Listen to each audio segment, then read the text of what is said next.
যেভাবে লেখা আছে আমি সেভাবেই পড়ছি। আসসালামু আলাইকুম রাসেল ভাই ও প্রিয় শ্রোতা বন্ধুরা, আশা করি আল্লাহর অশেষ রহমতে সবাই ভালো আছেন ও সুস্থ আছেন। দীর্ঘ 1 মাসের বিরতির পর আপনাদের মাঝে আবারও নতুন একটি ঘটনা নিয়ে ফিরে এসেছি। আমি সাবিত আলম, লিখছি ময়মনসিংহ বিভাগ থেকে। আজকের এই ঘটনাটি আমি কালেক্ট করেছি আমার খুব স্পেশাল একজন ফ্রেন্ডের কাছ থেকে। ওনার নাম স্ট্যারি। ঘটনাটি শুনেছিলেন ওনার বন্ধু ইমরানের কাছ থেকে। গত 26 এপ্রিল 2022 তারিখে আমি স্ট্যারির কাছ থেকে প্রথমবার ঘটনাটি শুনি। এরপর আজ অর্থাৎ 6 মে 2022 তারিখ ভূত.com এর স্পেশাল এপিসোডে ঘটনাটি শেয়ার করব বলে ঠিক করি। আমি যে কোনো ঘটনা সংগ্রহের পর সর্বপ্রথম আমাদের সম্মানিত মডারেটর মোস্তফা আলম রোমান ও মোহাম্মদ সিফাত আলমের সাথে শেয়ার করি, তারপর লিখি। আমাদের কম্বো স্টোরির ধারা অব্যাহত রেখে আজ আপনাদের খুব প্রিয় একজন মানুষ এই ঘটনায় আমাদের সাথে যুক্ত হয়েছেন। উনি আর কেউ নন, আপনাদের সবার প্রিয় স্টোরি টেলার মোস্তফা আলম রোমান। যাই হোক, অনেক কথাই বলে ফেলেছি, এবার ঘটনায় যাবার পালা। স্ট্যারি যে ঘটনাটি আমাকে শেয়ার করেছেন সেটা 2002 সালের দিকে বরিশাল বিভাগের কোনো এক জায়গায় ঘটে যাওয়া একটি ঘটনা। ঘটনাটি স্ট্যারি আমাকে বলেছেন একজন হুজুরের ভাষায়। ওনার নাম মোহাম্মদ হায়দার। স্ট্যারি আমার কাছে হায়দার হুজুরের ঘটনাটি ঠিক যেভাবে শেয়ার করেছেন আমিও ঠিক সেভাবে লিখছি এবং অনিচ্ছাকৃত ভুল ত্রুটির জন্য সকলের কাছে বিনীতভাবে ক্ষমা প্রার্থনা করছি। হায়দার হুজুরের ভাষায় বলছেন স্ট্যারি। সময়টি 2002 সালের শুরুর দিকে। আমি তখন গ্র্যাজুয়েশন কমপ্লিট করে ইসলামের একজন বিশেষজ্ঞ হবার চেষ্টা করছি। শুনতে একটু অদ্ভুত মনে হলেও এটাই সত্য যে মাদ্রাসা লাইনের পড়া শেষে আমি জেনারেল লাইনে পড়াশোনা করেছি। তারপরেও ধর্মপ্রিয়তা আর আল্লাহর প্রতি ভালোবাসার গভীর টানে ইসলাম সম্পর্কে জ্ঞান অর্জন এবং সঠিক প্রয়োগের প্রবল ইচ্ছা থেকেই ইসলামিক বিশেষজ্ঞ হবার চেষ্টা। শুরুতেই বলে রাখি, আমি যখন ছোট ছিলাম অর্থাৎ বাল্যকালে মাদ্রাসায় পড়াকালীন সময়ে আমার ওস্তাদজি মানে আমার বড় হুজুর আমাকে খুব ভালোবাসতেন। তাই তার প্রতিটি শুভ কাজ এবং কঠিনতম কাজে আমাকে সঙ্গী হিসেবে নিয়ে যেতেন। আমি যেমন তার সাথে বিভিন্ন মানুষের নিমন্ত্রণে নৈশ ভোজে অংশগ্রহণ করেছি, ঠিক তেমনি বদ জিনের কবলে পড়া মানুষকে বাঁচাতে রুকিয়ার কাজেও অংশগ্রহণ করেছি। তাই ছোট থেকেই ইসলামের বিভিন্ন বিষয়ে আমার আগ্রহ ছিল প্রবল। মাদ্রাসার গণ্ডি পেরিয়ে আসার কয়েক সপ্তাহ পরেই বড় হুজুর মহান আল্লাহর ডাকে সাড়া দিয়ে এই পৃথিবীর মায়া ত্যাগ করেন। সেই কষ্টটা হয়তো কখনো কাউকে বলে বোঝাতে পারবো না, তবে হুজুরের দেওয়া প্রতিটি শিক্ষা এখনো আমার অন্তরে গেঁথে আছে আর মৃত্যুর আগ পর্যন্ত থাকবে ইনশাআল্লাহ। এমনই এক ভোরবেলা ফজরের ওয়াক্ত শেষে আমার দুঃসম্পর্কের একজন মামার সাথে দেখা হয়। ওনার নাম মারজুক হোসেন।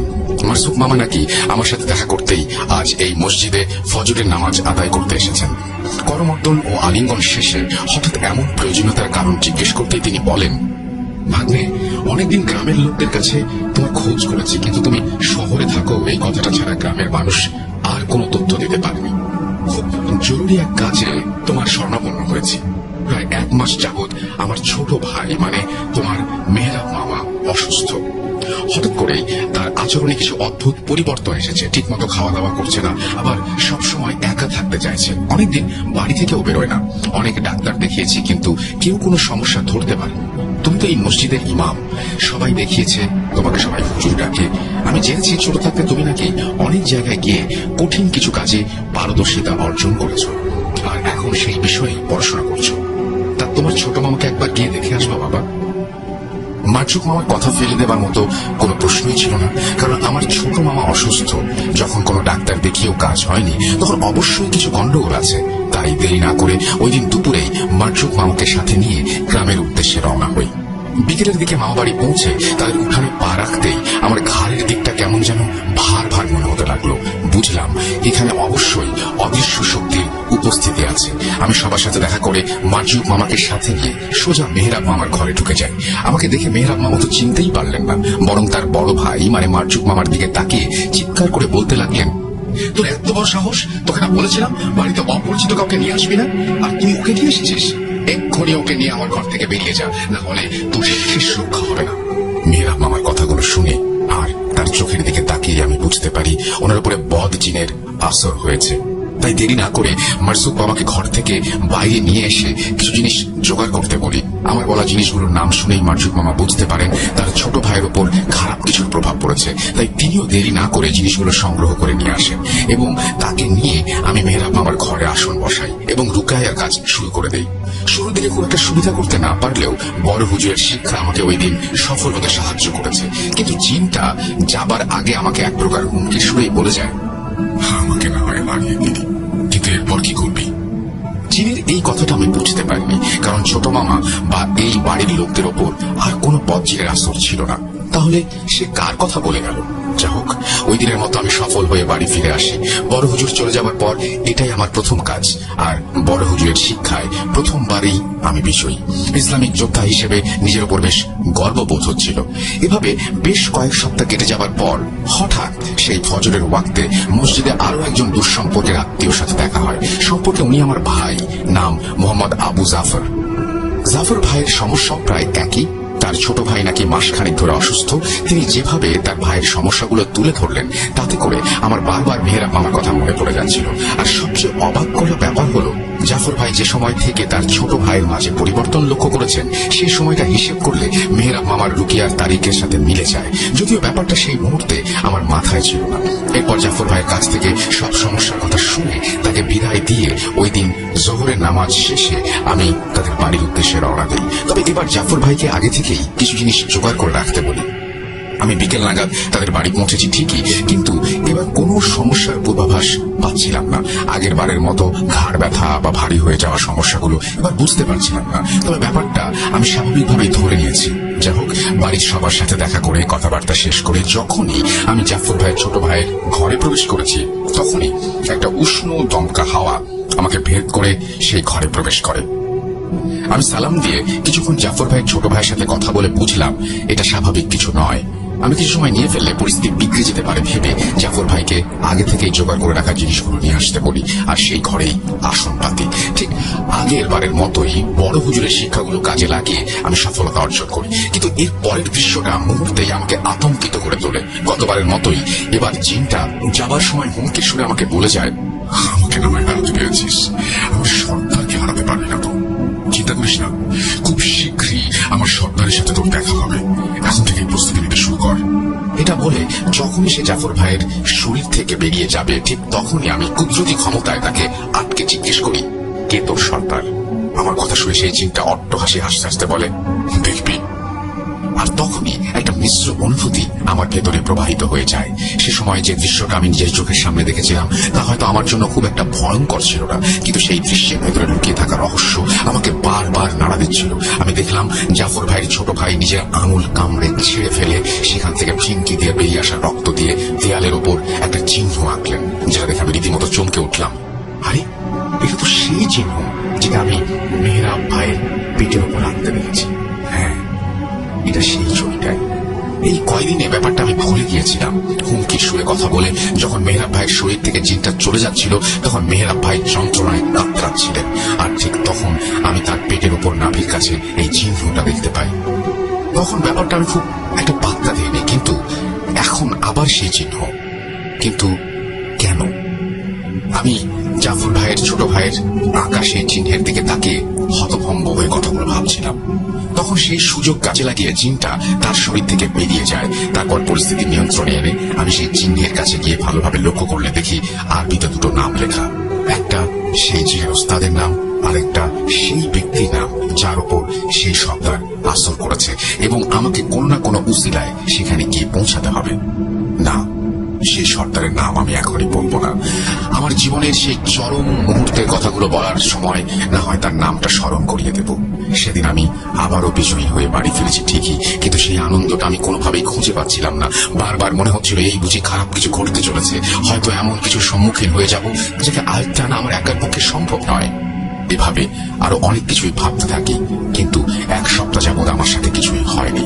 তবে এক সপ্তাহ পর এক অদ্ভুত সমস্যা এসে হাজির হয় আমার দুয়ারে। এবারের সমস্যাটা একটি মেয়ে, খুবই অদ্ভুত এবং রোমহর্ষক। এমন একজন মাকে খুঁজে আনতে পারবেন যে কিনা বিনা কারণে সুস্থ মস্তিষ্কে তার 3 সন্তানকে হত্যা করবে। পর্যায়ক্রমে কাউকে পানিতে ডুবিয়ে, কাউকে আলমারির দরজার মাঝে মাথা চাপা দিয়ে কিংবা বালিশ চাপা দিয়ে খুঁজে পাবেন। এই সমস্যার কথাটা নিয়ে যখন একজন আমার কাছে এসেছিলেন তখন আমার অবস্থাটা কি হয়েছিল তা কল্পনাতীত। আমি নিজেও কখনো কল্পনা করিনি আমার কাছে কেউ এরকম সমস্যার সমাধান নিয়ে হাজির হবে। আর একজন মা যে কিনা নিজের সন্তানকে হত্যা করতে দ্বিতীয়বার ভাবেনি, পর্যায়ক্রমে 3টি সন্তানকে হত্যা করেছে, সে এটা কিভাবে সম্ভব? এই সমস্যার ব্যাপারে জানার পর যে লোকটি আমার কাছে সমস্যা নিয়ে এসেছিলেন তাকে আমি সেই বাচ্চাদের লাশ দাফন করতে মানা করি, কারণ আমি নিজে গিয়ে সবটা পর্যবেক্ষণ করতে চেয়েছিলাম। এরপর আমি পোশাক বদলে সেই লোকটিকে সাথে নিয়ে তাদের বাড়ি চলে যাই, কিন্তু তাদের বাড়ির ত্রিসীমানায় পা রাখতেই প্রচন্ড শক্তিশালী কোনো কিছুর উপস্থিতি টের পেতে শুরু করি। মনের এক কোণে শঙ্কার কালো মেঘ ঘন ঘন দেখা দিলেও আমি নিজেকে কোনোভাবে সামলে বাড়িতে প্রবেশ করি, কিন্তু মুহূর্তেই আমার চোখে যেন পানি চলে এলো। 3টি শিশুর লাশকে ঘিরে আত্মচিৎকার করছে পরিবারের সদস্যরা, কিন্তু মায়ের কোনো খোঁজ নেই। সে নিজেও ঘরে মনের আনন্দে বসে দেখছে সবকিছু। আমি সবটা দেখার পর মেয়েটার বাবাকে সাথে নিয়ে তার ঘরে প্রবেশ করি। সবকিছুই স্বাভাবিক মনে হচ্ছিল, কিন্তু ক্ষণস্থায়ী নিরাপত্তার মাঝে কতটা নির্মমতায় ঘেরা রহস্য লুকিয়ে আছে তা বোঝা দেয়। তাই সরাসরি মেয়েটাকে জিজ্ঞেস করি, কে আছে তোর ভেতরে? আমার কথা শুনে মেয়েটার হাস্যজ্জ্বল মুখটা যেন মুহূর্তেই মলিন হয়ে যায়। কিছুক্ষণ চুপ করে আমার দিকে এক দৃষ্টিতে তাকিয়ে থেকে হঠাৎ কান্না বিচলিত এক পুরুষ কণ্ঠে বলে ওঠে, হুজুর, আমি কিচ্ছু করিনি, আমি কিছু করতেও চাইনি, কিন্তু ওরা আমাকে বাধ্য করেছে এটা করতে। এটা শুনে আমি কিছুটা অবাক দৃষ্টিতে তার দিকে তাকিয়ে ভাবতে থাকি, এটা কিভাবে সম্ভব? মেয়েটার উপর যে জিন ভর করেছে তাকে কিছু বলার আগে সে নিজ থেকে সবটা বলে দিচ্ছে। কি হচ্ছে এসব? আমি আবার তাকে জিজ্ঞেস করি, কে তুই? কেন এসেছিস? মেয়েটার ক্ষতি করছিস কেন? আমার প্রশ্ন শোনা মাত্র ওপার থেকে একের পর এক জবাব আসতে থাকে, আমি কিছু করিনি, আমি আল্লাহর একজন বান্দা, আমি কিচ্ছু করতে চাইনি, কিন্তু ওরা আমার স্ত্রী সন্তানকে বন্দী করে রেখেছে। আমি ওদের কথা না শুনলে ওরা আমার স্ত্রীকে মেরে ফেলবে। এই জিনের কথাগুলো শুনে আমি রীতিমতো অবাক হয়ে যাচ্ছিলাম, কারণ আমি নিজেই বুঝতে পারছিলাম এটা ভালো জিন, কিন্তু এটা সেই মেয়েটার উপর ভর করেছে। আর কেনই বা তার স্ত্রী সন্তানকে বন্দী করেছে কে, এটা আমি বুঝতে পারছিলাম না। আমি একে একে তার কাছ থেকে সবটা জানতে চাই, কিন্তু মেয়েটা বারবার কার দিকে যেন তাকাচ্ছিল আর পুরুষ কণ্ঠে বলছিল, আপনাকে বললে ওরা আমার স্ত্রীকে মেরে ফেলবে। আমি জানি না সে আদৌ বেঁচে আছে কিনা, কিন্তু আমি আপনাকে সবটা বলতে পারবো না।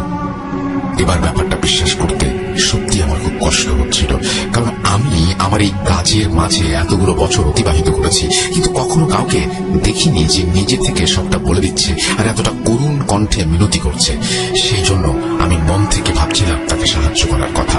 তাই বারবার তার কাছ থেকে সবটা জানতে চাইলে একটা সময় সে আমাদের কাছে পুরো বিষয়টা খুলে বলে। সে বলে তার স্ত্রী এবং সন্তানকে একটা তান্ত্রিক বন্দী করে রেখেছে এবং তাকে মৃত্যু ভয় দেখিয়ে এই মেয়েটির ক্ষতি করতে বাধ্য করছে। আমি সবটা শুনে সেই জিনকে আল্লাহর ভয় দেখাই এবং একটা সময় তাকে আশ্বাস দেওয়ার চেষ্টা করি, এই বলেছে আমি দুজনকে সমানভাবে সাহায্য করব, এই শর্তে সেই মেয়েটাকে সে ছেড়ে যাবে কিনা। কিন্তু আমার এই শর্তের জবাবে সেটা বলে তা ছিল শরীর শিউরে ওঠার মতো। সে বলে, মেয়েটাকে না মেরে আমার পক্ষে এখান থেকে যাওয়া সম্ভব নয়। আমার মূল উদ্দেশ্য আমার পরিবারকে বাঁচানো, আর আমি ওকে না মানলে একের পর এক দুর্ঘটনা ওর সাথে ঘটতেই থাকবে। আপনি কোনোভাবে ওকে বাঁচাতে পারবেন না, কারণ আমি একা নই, আমার সাথে আরো দুজন আছে যারা ওকে মেরে ফেলেই ক্ষান্ত হবে। এরপরেই ঘটে সেই আশ্চর্যজনক ঘটনা। সেই জিন তার দুইজন সঙ্গীর নাম বলে। একজন ছিল মারিদ আর একজন ছিল সেই যার আগমনের চিহ্ন আমি আমার প্রথম 2 কেসে দেখতে পেয়েছি, তবে তার নামটা আমি এখনই বলছি না। যা হোক, এরপর আমি অনেকভাবে সেই জিনকে বুঝিয়ে তার শরীর থেকে বের করি। সে চলে যাবার পর মেয়েটাকে তার বিছানায় শুইয়ে দিয়ে কিছুটা দোয়া পড়ে তার শরীরে ফুঁ দিয়ে যাই, যাতে সেদিনের মতো আর কোনো ঝামেলা না হয়। তারপর আমি মেয়েটার পুরো পরিবারের সাথে তার এই সমস্যাগুলো নিয়ে কথা বলতে শুরু করি। তাদেরকে এমনটা হবার কারণ জিজ্ঞেস করলে প্রথমে তারা কিছু বলতে চান না, কিন্তু একটা সময় আমাকে সবটা খুলে বলেন। বিষয়টা খুব হৃদয় বিতারক। তবে আমি মারিদের সাথে কথা বলার পরের ঘটনার সাথে এই ব্যাপারটি নিয়ে বিস্তারিত সবকিছু বলবো। সেদিন বিকেলেই জানতে পারি এই ঘটনাটি নিয়ে একটি পুলিশ কেস হয়েছে, আর এটা সেই মুহূর্তেই মারাত্মক এক পর্যায়ে চলে গিয়েছে। বিষয়টা পারিবারিক ছিল বিধায় আমি খুব একটা কথা বলিনি, তবে নিজের কাজের কোনো ঘাটতি রাখিনি। সেদিনের মতো আমি সেখান থেকে চলে আসি। সামনাসামনি আমার সাথে কোনো সমস্যা না হলেও স্বপ্নে বিভিন্ন উপায়ে কেউ একজন আমাকে ভয় দেখানোর চেষ্টা করে, কিন্তু তখন ব্যাপারটা আমি খুব একটা আমলে নেইনি। পরদিন সকালে আমি যখন তাদের বাড়িতে যাই তখন মেয়েটা হাত পা বাঁধা অবস্থায় নিজের ঘরে বন্দি ছিল। সে নাকি গতকাল রাত থেকে ছটফট করছে আর অকথ্য ভাষায় গালিগালাজ করে ঘরের সবকিছু ওলট পালট করে দিতে চাইছে। সবটা শুনে আমি দেরি না করে সেই ঘরে আসন বসাই এবং নিয়ম মাফিক সূরা পড়ে তার উপর মারিদকে হাজির করি। মারিদ কিছুটা রকচটা স্বভাবের হলেও প্রথমবারের মতো সে আমার কোনো প্রশ্নের উত্তর দিতে আগ্রহী ছিল না, বরং আমাকে জোর করে বিব্রত করার চেষ্টা করছিল। কিন্তু আল্লাহর কালামের ওপর কিছু তো নেই। আস্তে আস্তে সূরা পাঠের পরিমাণ বাড়িয়ে দিলে একটা সময় সে আর সহ্য করতে না পেরে আমার সাথে কথা বলতে শুরু করে। কিন্তু তারও সেই একই কথা, কর্কশ পুরুষ কণ্ঠে সে বলে ওঠে, পারবি না। আমি তাকে অনেকবার জিজ্ঞাসাবাদের পর জানতে পারি সে একজন সেনাপতি মাত্র। তার মালিক তাকে দায়িত্ব দিয়েছে এই মেয়েটির ক্ষতি করবার জন্য। সে মেয়েটার প্রাণ নাশ করতে পারে, তাহলে তাকে পুরস্কৃত করা হবে এবং বাদশার মুকুট নাকি তার মাথায় উঠবে। আমি মারিদের এইসব কথা শুনে এক প্রকার তাচ্ছিল্যের সুরে তাকে বলি, এই সব কিছু ভুল। তুই যতই ভক্তি নিয়ে নিজে কাজ করিস না কেন, যতই মেয়েটার ক্ষতি করিস না কেন, কখনোই সেই মুকুট পাবি না। আমার কথা শুনে মারিদ প্রচন্ড পরিমাণ ক্ষিপ্ত হয়ে ওঠে। হঠাৎ চারিদিকে ভূমিকম্পের মতো কাঁপতে শুরু করে। রুমের ভেতরে থাকা লাইটগুলো বারবার নিভু নিভু করে আবার জ্বলে উঠতে থাকে আর দরজা জানালাগুলো নিজে নিজে বাড়ি খেতে থাকে। পরিস্থিতি কোনোভাবে শান্ত করে অনেকভাবে লোভ দেখিয়ে তাকে মেয়েটার শরীর থেকে আলাদা করতে চাইলেও সম্ভব হচ্ছিল না। তাই এক সময় রুকিয়ার মাধ্যমে তাকে জোর করে তার শরীর থেকে আলাদা করা হয়। কিন্তু এবারও সেই কর্কশ পুরুষ কণ্ঠে একই হুমকি, আমাকে তো হারিয়ে দিলি, পারবি তো আমার গুরুকে সামাল দিতে। এরপরে মেয়েটা নিস্তেজ হয়ে মাটিতে লুটিয়ে পড়ে। পরিবারের মহিলা সদস্যরা তাকে ধরাধরি করে বিছানায় শুইয়ে দিলে আমি আবারও সূরা পড়ে ওর শরীরটা বন্ধ করে দেই। মেয়েটার ঘর থেকে বেরিয়ে তার বাবার সাথে কথা বলার সময় আমি তার নামটা জিজ্ঞেস করি। মেয়েটার নাম ছিল সামিয়া। আমি আবারও চমকে উঠি।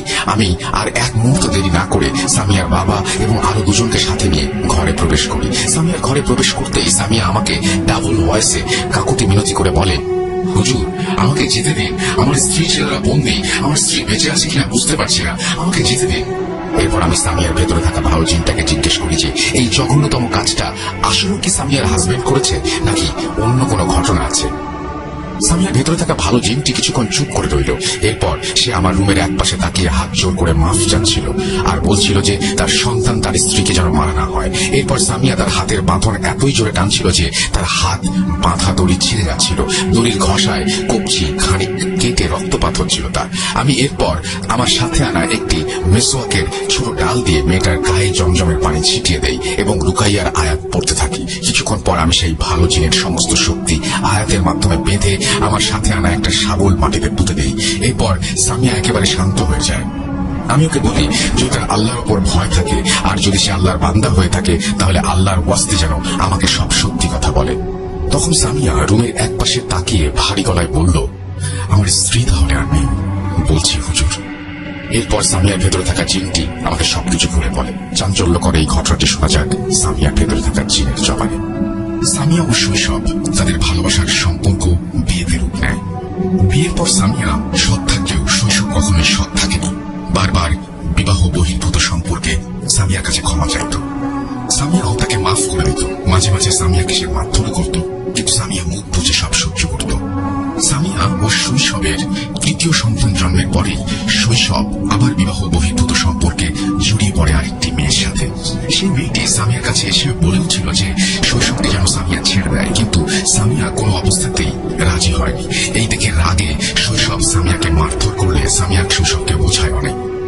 অবশেষে শৈশব বুঝতে পারে যে সে ভুল করেছে। সে এবার সামিয়ার কাছে ওয়াদা করে যে সে কখনোই আর এরকম জঘন্য কাজ করবে না। শৈশবের এই আচরণ সেই মেয়েটি মেনে নিতে পারেনি, এই জন্য সে এইসব করেছে। কি হুজুর, কি ভাবছেন? এটা আসল কাহিনী। এখন তো শুরুই করিনি, বলছি শুনুন। যে মেয়ের সাথে এবার শৈশবের সম্পর্ক হয়েছিল সে আসলে কে? সে হচ্ছে একজন তান্ত্রিকের মেয়ে, যাদের কয়েক বংশ পরম্পরা থেকে এই তান্ত্রিক বিদ্যা ও চর্চার প্রচলন চলে আসছে। মেয়েটি যে শৈশবকে ভালোবাসে তা কিন্তু নয়। আসলে শৈশবের জন্ম হচ্ছে সেপ্টেম্বর মাসের শেষ সপ্তাহে। রাশি হিসেবে সে হচ্ছে একজন তুলা রাশির জাতক। তুলা রাশির কম বেশি ক্ষমতা আমরা সবাই জানি। সেই মেয়েটি আর তান্ত্রিক বাবার যে কোনো একটা সাধ্য হাসিল করতে এমন একজন তুলা রাশির যুবক প্রয়োজন ছিল যে বিবাহিত এবং তুলা রাশি হবে আর বয়স হবে 24 থেকে 25-এর মাঝে। অনেক খোঁজাখুঁজির পর সেই মেয়েটা শৈশবের সন্ধান পায়।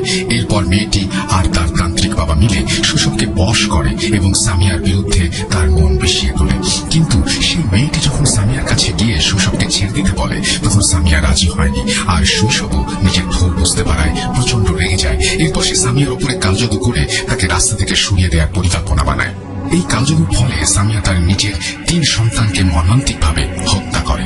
এরও একটা কারণ আছে, কারণ হচ্ছে সামিয়া যদি তার সন্তানকে হত্যা করে তবে শৈশব আর কখনো সামিয়ার কাছে ফিরবে না, আর হত্যার দায়ে সামিয়া জেলে চলে যাবে। আপনি জানেন হুজুর, সামিয়ার 3 সন্তানকে কে মেরেছে? আমি মেরেছি। আমি? কিন্তু আমি একা নই, আমার সাথে আরো 2 জন ছিল। একজনের সাথে আপনার পরিচয় হয়ে গেছে, সে মারিদ, আর একজন তাকে আপনি আটকাতে পারবেন না। আমি আপনাকে বলতে পারবো না আরেকজনকে। সামিয়ার ভেতর থাকা জিনের মুখে এসব কথা শুনে আমার আত্মা কেঁপে উঠেছিল সেদিন। আমি ভাবছিলাম যে মানুষ দুনিয়ার মোহ মায়ায় কিভাবে এতটা মুশকিল হয়ে যেতে পারে যে নিষ্পাপ 3টা প্রাণ নিয়ে দ্বিতীয়বার ভাবেনি। আমি এরপর সামিয়ার ভেতরে থাকা ভালো জিনকে বললাম, তান্ত্রিকার তার মেয়ে না হয় কাফের, তুই তো আল্লাহর বান্দা, তুই কেন 3টা বাচ্চাকে মারলি? তোর কি দয়া মায়া নেই? আমার কথার উত্তরে সামিয়া বলল যে সে যদি সামিয়ার 3 সন্তানকে না মারত তাহলে তার নিজের সন্তানদের মেরে ফেলা হতো। তার স্ত্রী বেঁচে আছে কি মরে গেছে সেটা নিয়ে বারবার আক্ষেপ করছিল। আমি তাকে বললাম, যত যাই হোক, নিজের বাচ্চাদের জন্য অন্যের বাচ্চাদের জীবন নেওয়া কখনো সঠিক কাজ হতে পারে না। এরপর আমি ভালো জিনটিকে সাময়িকভাবে শরীর ত্যাগ করতে বললে সে বলে, আমি চলে গেলেও লাভ নেই, এই মেয়ে মরবেই, আমি না মারলে অন্য কেউ মারবে, কিন্তু মরবেই। এই বলে সে চলে যায়। এরপর আমি আর সামিয়ার বাবা মিলে সামিয়ার চোখে মুখে পানি দিয়ে সেদিনের মতো দোয়া কালাম আর আয়াতুল কুরসি শক্তিতে সামিয়াকে ঘুম পাড়িয়ে দেই। এরপর আমি সামিয়াদের বাসা থেকে চলে আসি আর আমার মসজিদের 2 জন আলেমের সাথে এই বিষয় নিয়ে কথা বলি। ওনারা 2 জন আমাকে বলেন যে এই কাজটা যেটাতে আমি নেমেছি সেটা খুবই কঠিন, এখানে নাকি আরো কোনো রহস্য লুকিয়ে আছে। আমি আলেম 2 জনকে বলি আগামীকাল আমার সাথে সামিয়াদের বাসায় যেতে। ওনারা রাজি হন। সেদিন রাতে ঘুমিয়ে স্বপ্নের মাঝে আমি শুধু একটা চিহ্নই দেখছিলাম, যা কিছুদিন আগে ওই 2 রোগীর বাসায় দেখেছিলাম। সকালে ঘুম থেকে উঠে আমি আমার বন্ধু সেই 2 জন আলেমকে সেই চিহ্নের বিবরণ দেই এবং তারা 2 জনই একসাথে আমাকে জিজ্ঞেস করেন, হায়দার ভাই, চিহ্নটা কপালে আরবিতে একটা লেখা ছিল, পড়তে পেরেছিলেন? আমার তখন মনে হলো চিহ্নের মাথায় আরবিতে কিছু তো লেখা ছিল, কিন্তু একটা লেখা নয়, 2 লাইনে 2টো লেখা ছিল। এরপর একজন আলেম আমাকে একটা চিত্র দেখিয়ে বললেন, দেখেন তো হায়দার ভাই, এমন কিনা? আমি চিহ্ন দেখে আঁতকে উঠলাম। আমি কি দেখছি? কপালে স্পষ্ট আরবি ভাষায় লেখা ইফরিত, এর নিচে আরবি হরফে লেখা সামিয়া। আমার আর আমার আলেম বন্ধুগণের বুঝতে বাকি রইল না যে এর মানে আসলে কি, অর্থাৎ সামিয়াকে ইফরিতের মাধ্যমে কালজাদু করা হয়েছে। কিন্তু আমি আলেমদের জিজ্ঞেস করি, আচ্ছা হুজুর, আগের 2 যোগীরা কিভাবে সামিয়ার কথা জানবে? সামিয়ার নাম ইফরিতের সাথে কেনই বা লেখা থাকবে? আলেমগণ আমাকে বললেন, হায়দার ভাই, আপনাকে আসলে ওরা চ্যালেঞ্জ করেছে। কিভাবে জানেন? সেই 2 যোগীর চিকিৎসা করতে গিয়ে ওদের আপনি হারিয়েছেন, কিন্তু তারা হেরে যাবার আগে আপনাকে একটা চ্যালেঞ্জ ছুড়ে দিয়ে গেছে যে তাদের আটকালেন, পারলে ইফরিতকে আটকান। আমার কাছে সম্পূর্ণ জিনিসটা এবার পরিষ্কার। ইফরিত হচ্ছে জিন জাতির মাঝে সব থেকে শক্তিশালী এবং জেদি জাত। ওরা সহজে কাউকে ছাড়ে না, কাজ হাসিল না করে যায় না। এই জন্য সামিয়ার ভেতরে থাকা ভালো জিন আমাকে বলেছিল যে সামিয়ার জান নেয়ার জন্য মারিদ ছাড়া আর যে আছে তার নাম সে বলতে পারবে না, অর্থাৎ সে ভয় পেয়েছিল। সেদিন সন্ধ্যাবেলায় আমিও আমার 2 জন আলেম বন্ধু সামিয়াদের বাসায় যাই। বাসার সদর দরজায় আমাদের পা পড়তেই গরম এক বাতাস আমাদের গায়ে এসে লাগে, আর ভেতর থেকে সামিয়ার চিৎকার শুনতে পাচ্ছিলাম। সে চিৎকার করে বলছিল, জেনে ফেলেছিস ভালো, কিন্তু ভুল করেছিস। এই মেয়ের সাথে কে আছে জেনেও এখানে সে ভুল করেছিস। আলেমগণ আমাকে বললেন সামিয়ার কথায় কান না দিতে, কারণ সামিয়ার ভেতরে থাকা শয়তান এখন গুমরা করার চেষ্টা করছে। আমি 2 জন আলেমের সাথে সামিয়ার ঘরে প্রবেশ করলাম। প্রবেশ করে সামিয়ার চেহারা দেখে আমার চোখ যেন রক্তশূন্য হয়ে গিয়েছিল। কাল সেই সামিয়াকে দেখলাম, সেই একই অবস্থা, চোখ লাল, চোখের নিচে কালচে কালি, আর ঝুলন্ত জিভ দিয়ে টপ টপ করে রক্তের ফোঁটা ঝরছে। হঠাৎ দেখলাম সামিয়া আল্লাহ বলে চিৎকার করে নিজের পেটে চাপ দিয়ে শুয়ে পড়ল। কি হচ্ছে আমরা কিছুই ধারণা করতে পারছিলাম না। এরপর আমি ও আমার 2 জন আলেম বন্ধু আসন তৈরি করি আর সামিয়াকে জিজ্ঞেস করি অমন ভাবে সে আল্লাহ বলে শুয়ে পড়ল কেন, কারণ শয়তান কেন আল্লাহর নাম নেবে এটা আমাদের জানা ছিল না। এরপর সামিয়া আস্তে আস্তে দাঁতে দাঁত চেপে হেসে বলল, জানতে চাস কেন এইভাবে পেটে হাত দিয়ে মাটিতে পড়ে গিয়েছে? বলবো না, কি করবি? এরপর আমি আমার আলেম বন্ধুগণ দোয়া আর আয়াতের শক্তি প্রয়োগ করতে থাকি। এক পর্যায়ে সামিয়া কষ্ট পেয়ে আবার পেটে হাত দিয়ে মাটিতে পড়ে যায়। এবার মাটিতে পড়ে সামিয়া আমাদের বলল, হুজুর, আল্লাহর ওয়াস্তে দোয়া পড়া বন্ধ করুন, আমাকে বাঁচান। দোয়া করবেন না, তাহলে আমারই ক্ষতি হবে, আমাকে বাঁচান। সামিয়ার মুখে সব কথা শুনে উপস্থিত সবাই হতভম্ব হয়ে যায়। কি হচ্ছে এসব? দোয়া পড়লে শয়তানের কষ্ট হয়, আর সামিয়া যখন কথাগুলো বলছিল তখন মনে হচ্ছিল না তার উপর জিনের আসর আছে। এরপর সামিয়া এক ঝটকায় বিছে থেকে উঠে হাঁটু গেড়ে বসে পড়ে আর চোখ বন্ধ করে নিজের দিকে তাকিয়ে থাকে। কিছুক্ষণ এভাবে থাকার পরে আমার একজন সঙ্গী আলিম তাকে জিজ্ঞাসা করেন যে সে কেন এমন করছে। সামিয়া মাথা তুলে চোখ খুলে ফিসফিস আওয়াজে বলে, ইফরিত।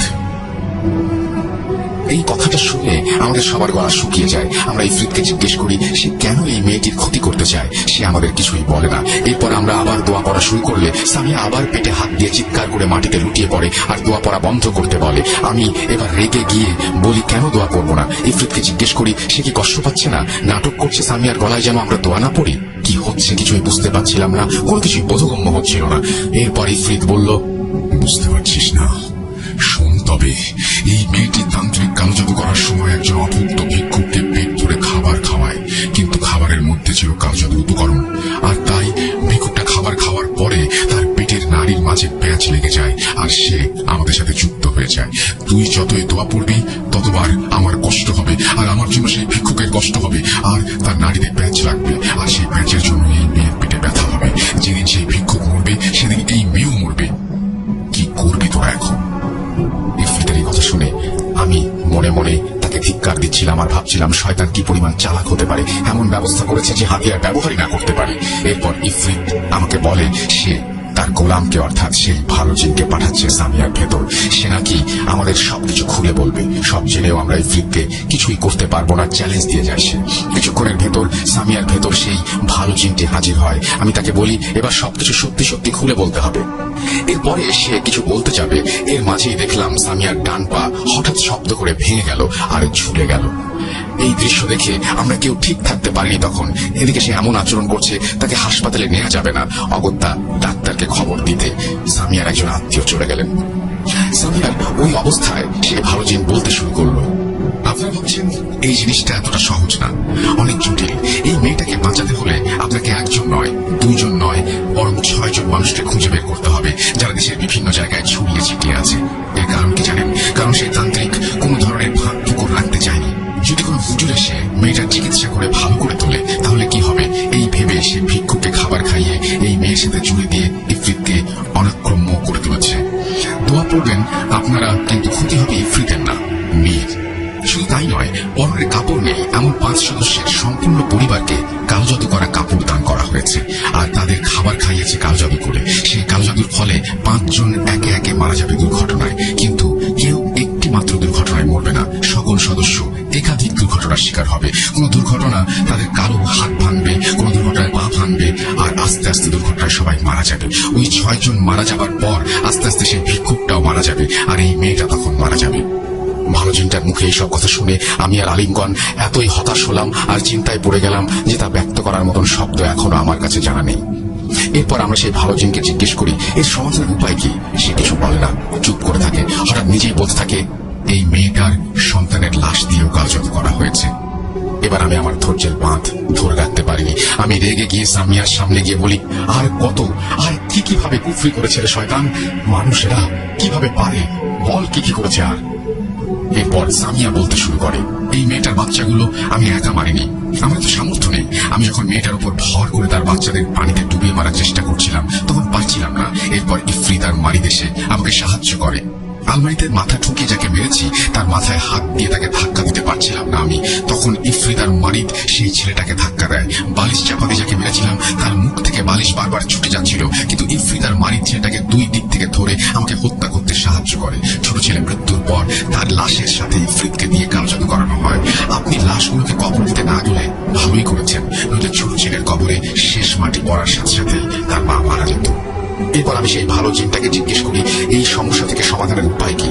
সে আমাকে কিছুই বলতে চায় না। আমি তাকে আল্লাহর ভয় দেখাই এবং পাপের প্রায়শ্চিত্ত করতে বলি। অবশেষে সে রাজি হয় আর বলতে শুরু করে, আমি আপনাকে উপায় বলে দিতে পারি। এতটুকু বলেই সে আত্মচিৎকার দিয়ে মাটিতে লুটিয়ে পড়ে। এর মাঝে আমরা দেখলাম ডাক্তার চলে এসেছে। ডাক্তার আমাদের যা নয় তাই বলে অনেক অপমান করে আর পুলিশের ভয় দেখায়। এরপর সামিয়ার পরিবার কোনোভাবে ব্যাপারটা সামাল দেওয়ার চেষ্টা করে। সেদিনের মতো কাজ হয়ে যায়। সেই রাতে আমি আমার আলিম বন্ধুগণ সামিয়ার বাসাতেই থেকে যাই। কারণ কখন কি হয় বলা মুশকিল। এদিকে সামিয়ার পা ভেঙে গেছে, এখন কোনো চিকিৎসা করা সম্ভব না।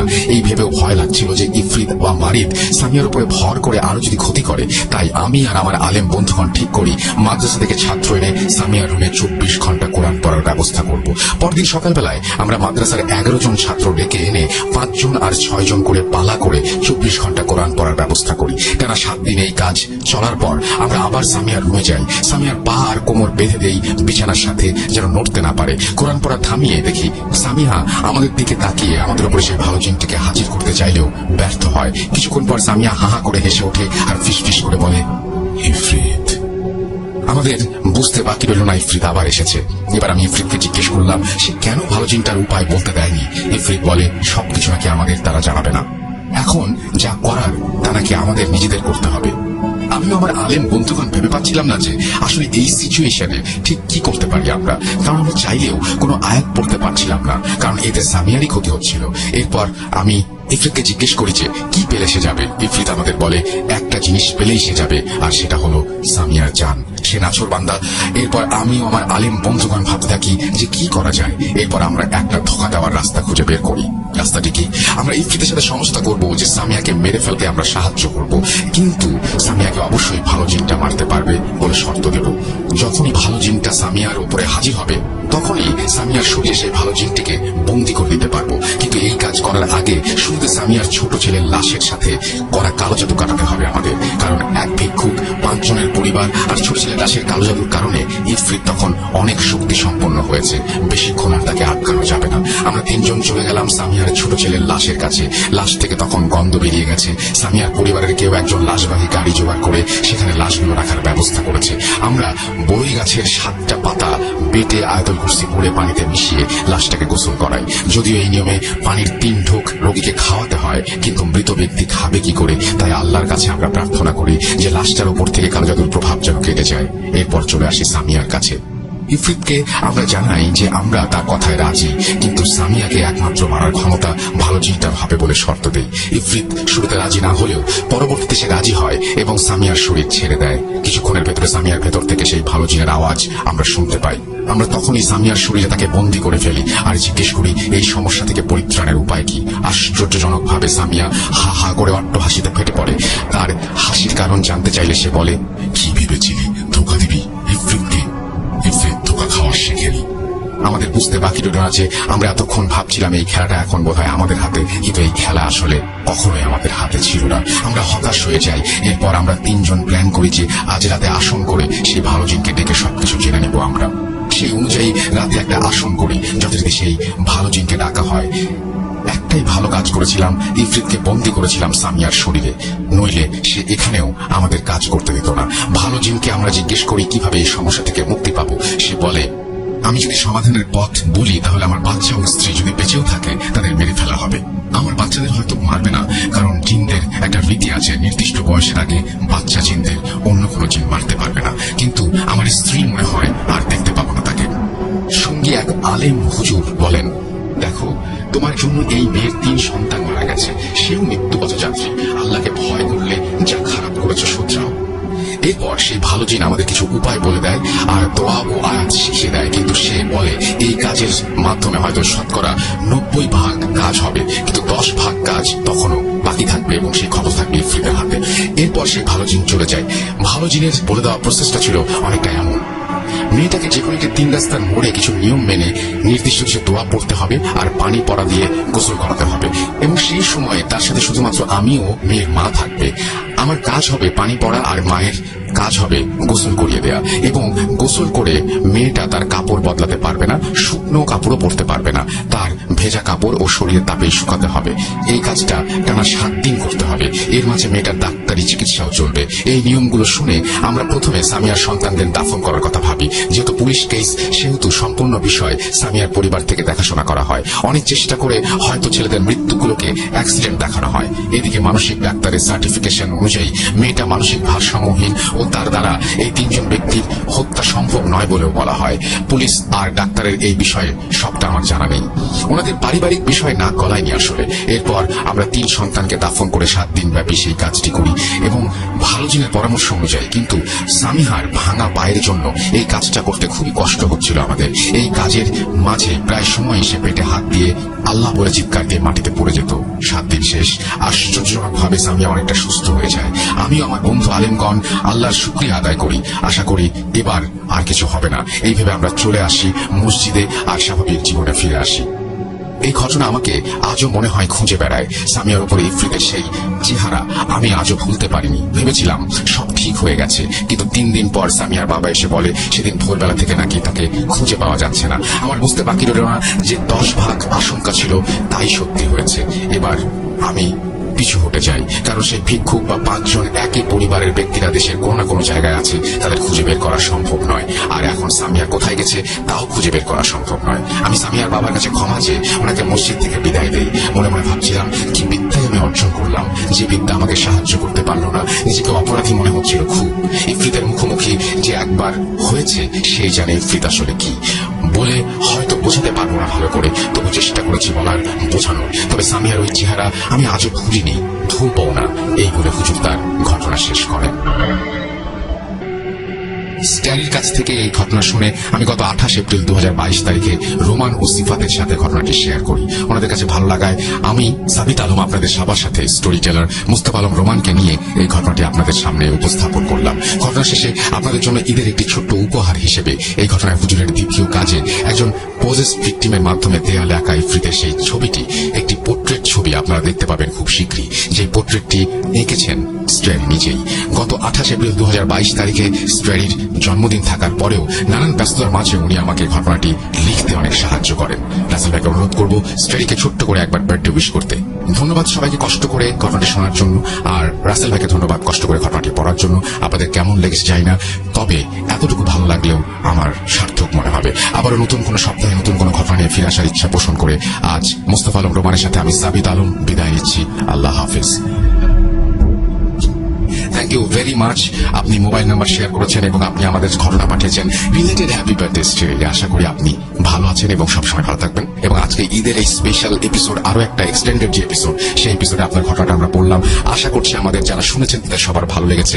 যদি এতটুকু ভালো লাগে অবশ্যই আমাদের কমেন্ট করে মেসেজ করে জানাবেন যে আপনাদের ভালো লেগেছে। আপনাদের ভালো লাগাটাই আমাদের সবচেয়ে বড় পাওয়া, বিশ্বাস করুন। সো আমি আপনাদের ইমেইলের অপেক্ষায় থাকলাম। আমাদের ইমেল অ্যাড্রেস হচ্ছে russell.booth.com@gmail.com। আপনার নাম, ঠিকানা এবং ফোন নাম্বার সহ আপনার জীবনে ঘটে যাওয়া বা আপনার জানা সেরা ঘটনা লিখে পাঠিয়ে দিন আমাদের কাছে। ঘটনা শুরুতে অবশ্যই উল্লেখ করুন যে ঘটনাটা আপনি স্টুডিওতে এসে শেয়ার করতে চান, নাকি আপনি চান আপনার ঘটনা আমরা পড়ে শোনাই। আমাদের ফেসবুক পেজ হচ্ছে www.facebook.com/russell.স্বাধীন। সেখানে আমাদেরকে ইমেল করুন। আমরা চলে যাব আমাদের পরবর্তী ঘটনায়। যেভাবে লেখা আছে আমি সেভাবেই পড়ছি। আসসালামু আলাইকুম রাসেল ভাইয়া, আপনি সবসময় ভালোর দলেই। আমি ইউশ ভূত.com এর মডারেটর। বর্তমানে আমি খুলনাতে বসবাস করছি। এপিসোড 72 এবং 76 আমার মোস্তফা চাচার ঘটনা সিলেক্ট হয়েছিল। এর শেষ বাকি অংশটুকু এবার পাঠালাম। আশা করি সবার ভালো লাগবে। আমি সবার কাছে ক্ষমা চেয়ে নিতে চাই দেরি করে ঘটনা পাঠানোর জন্য। আমি কোভিড-19 আক্রান্ত ছিলাম। বহুদিন যাবৎ আমি ঘটনা পাঠাতে পারিনি। চলে যাচ্ছি ঘটনায়। সারসংক্ষেপ, ঘটনাটি ছিল মোস্তফা চাচার অভিশপ্ত পুরনো বাড়িকে নিয়ে। প্রতিদিন এলাকায় মৃত্যুর মিছিল শুরু হলে কবিরাজ ডেকে সমস্যার সমাধান করা হয়। হয়তো এই সমাধান ছিল তাদের জন্য সাময়িক। মোস্তফা চাচা অনেক খুশি হন যে তার জীবনের ওপর দিয়ে এই কালো শক্তি ভার হয়তো নেমে গিয়েছে। 2011 সালটি ছিল তার এবং তার পরিবারের জন্য বিভীষিকাময় একটি বছর। কেননা মোস্তফা চাচা হারিয়েছেন নিজের আপন ভাই ও নিজের মেয়েকে। সেই সাথে চোখের সামনে নিজের অন্যান্য পরিবারের সদস্যদের গুরুতরভাবে আহত হতে দেখেছেন। সে সময় কনক চাচার সহায়তায় সেই পুরনো বাড়ির ভয়ানক কালো শক্তির হাত থেকে নিস্তার পেয়েছিলেন তিনি।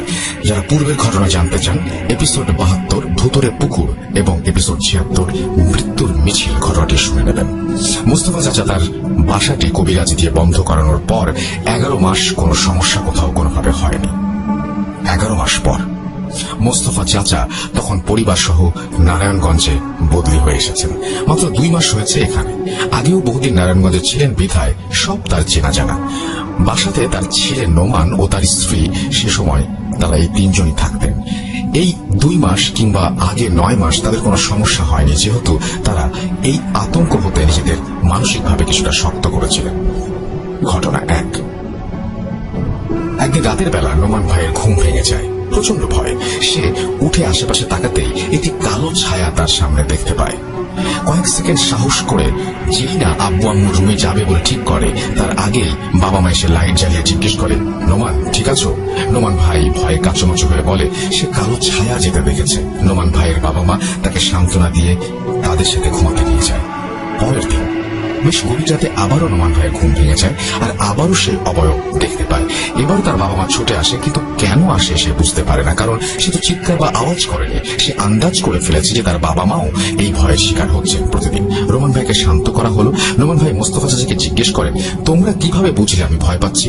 মোস্তফা চাচা বলতে চাইলেন না। নোমান ভাই জোরাজুরি করতে লাগলেন। মোস্তফা চাচা এবং চাচি দুজনেই একই স্বপ্ন দেখছেন প্রতিদিন, সেটা বললেন। রোমানা আপু প্রতিদিন রাতে তাদের স্বপ্নে এসে বলছেন, আমাকে এরা যেমন মেরে ফেলেছে আরো অনেক মেয়েই মারা যাবে, ওরা আমাদের শান্তি দেবে না। এই বলে রোমানা আপু কান্নায় ভেঙে পড়েন, আর সাথে সাথে তাদের ঘুম ভেঙে যায় আর চোখের সামনে কালো ছায়া যেতে দেখেন। এভাবে 7টা রাত পার হয়ে যায়। তাদের ভয় ক্রমশ বাড়তে থাকে, তাদের কাছে স্বপ্ন আরো শক্তিশালী হতে থাকে।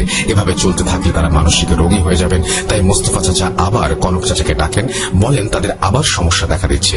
সেই সাথে রোমানা আপুর মৃত্যু বার্ষিকী সামনেই তাদের ভয় যেন আরো বেড়ে যাচ্ছে। কনক চাচা সেই পুরনো কবিরাজকে কল দেন, কিন্তু কোনোভাবেই তাদের কোনো খোঁজ পান না। অনেক অদ্ভুত হলেও সেই 8 জন কবিরাজের কারো কোনো খোঁজ পাচ্ছেন না তারা। কনক চাচা 3 দিন পর খোঁজ পান, যা শোনার জন্য তিনি একেবারেই প্রস্তুত ছিলেন না। ঘটনা 2। 11 মাস আগের ঘটনা। মোস্তফা চাচার বাড়িতে 4 জন কবিরাজ ও 4 জন চেলা মিলে বাসার সমস্যা সমাধান করতে আসেন। সব তাদের কথা মতো হচ্ছিল, সমস্যার সমাধানও হয়, কিন্তু বড় কবিরাজ একটা ভুল করে বসেন সেই সময়। কবিরাজগঞ্জ যখন বাড়ির পেছনে মাটি খুঁড়ে কিছু পুরনো হাড্ডি ও মাথার খুলি পান, তারা সেটা নিয়ে যায়। সেই সাথে তিনি নিয়ে যান কিছু কালো কাপড়ে মোড়ানো একটা থলে। সবাই ভাবে হয়তো কবিরাজ সমস্যা সমাধান করে ফেলেছেন, কিন্তু নতুন আরেক বিরাট ভয়ানক সমস্যার তালা খুলে দিয়েছেন তিনি। বাসাটি বন্ধ করে দেওয়ার পর কবিরাজ যে যার মতো চলে যায়, কিন্তু সেটাই ছিল সবার জীবনের শেষ কাজ। বড় কবিরাজ সেদিন দুপুরেই পানিতে ডুবে মারা যায়, আর বাকি 7 জনের মধ্যে যে চেলার উপর জিন হাজির করা হয়েছিল সেও মারা যায় সেদিন বিকেলে। বাকি 6 জনের মধ্যে 4 জনের মৃত্যুর খবর পাওয়া যায়, কিন্তু আর বাকি 2 জনের খোঁজ পরে আর কোনোভাবেই পাওয়া যায়নি। কিন্তু প্রত্যেকের মৃত্যু কমন ছিল, পানি। সবাই পানির সংস্পর্শেই মারা গেছে।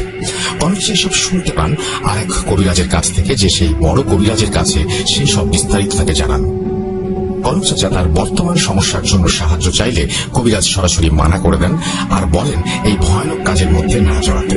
কিন্তু সেই কবিরাজ একটি উপকার করেন, সে আরেকজন কবিরাজের খোঁজ দিয়ে যান। ঘটনা 3। কনক চাচা দেরি না করে সেই কবিরাজের সন্ধানে বের হন। কবিরাজ একটু দূরে থাকাতে কনক চাচা ও মোস্তফা চাচার পরিবার সহ তারা সবাই সেই কবিরাজের উদ্দেশ্যে রওনা হয়। কেউ কাউকে একা রেখে যেতে চাচ্ছিল না। কবিরাজের কাছে পৌঁছানোর পরও 4 ঘন্টা অপেক্ষা করতে হয়েছিল। তারপর সেই কবিরাজের দেখা মিলল।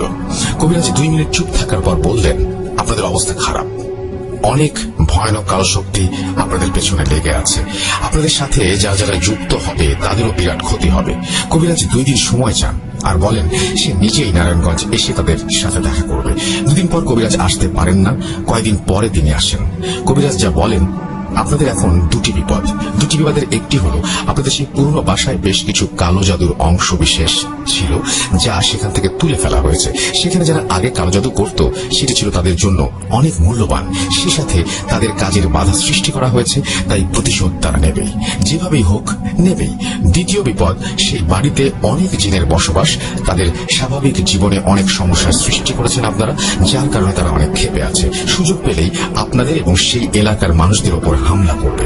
বাসা বন্ধ করা বিধায় কিছু এখনো করতে পারছে না, কিন্তু সেই সুরক্ষা বেশি দিন টিকবে না, কারণ ওরা শক্তিশালী বদজিন। কিন্তু মোস্তফা চাচা সমাধান চান। কবিরাজ বলেন, সমাধান কিসের দেব?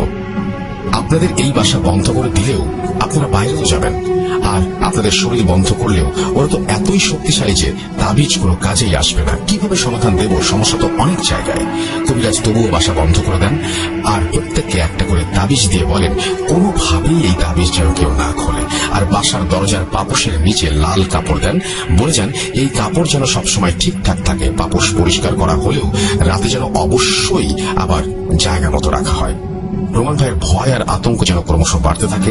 কবিরাজ চলে যাবার পর সেই রাতটা কেটে গেছে, কিন্তু বিরাট অজানা চাপা ভয় কাজ করছে সবার মধ্যে। অপরদিকে মুস্তফা চাচা, যিনি কিনা 1 বছরও হতে পারল না তার মেয়ে হারিয়েছেন, তার আপন ভাইকে হারিয়েছেন, প্রতি রাতে অজানা ভয়ের মধ্যে ঘুমড়ে ঘুমড়ে মরছেন। কবিরাজ চলে যাবার পর দ্বিতীয় রাতে বাসার মধ্যে একটা আওয়াজ আসতে শুরু হয়। নোমান ভাই, মুস্তফা চাচা ও চাচি সবাই এক রুমে বসে আওয়াজটা শুনতে পান। আওয়াজটা কিছুটা কাঠের মধ্যে পেরেক ঢুকানোর শব্দ। তিনজনই আওয়াজটা শুনতে পাচ্ছেন, আর ধীরে ধীরে আওয়াজটা যেন কাছে চলে আসছে। এভাবে 20-30 মিনিট পর তাদের বাসার প্রতি জানলায় খটখট আওয়াজ শুরু হতে থাকে। ভয়ে আতঙ্কে সবাই সূরা কালাম যা জানেন পড়তে শুরু করেন।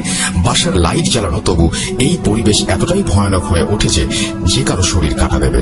খটখট আওয়াজ হঠাৎ করে এবার এত জোরে থাবা দেওয়ার আওয়াজের মতো শুরু হলো যেন এখনই সব জানালা ভেঙে যাবে।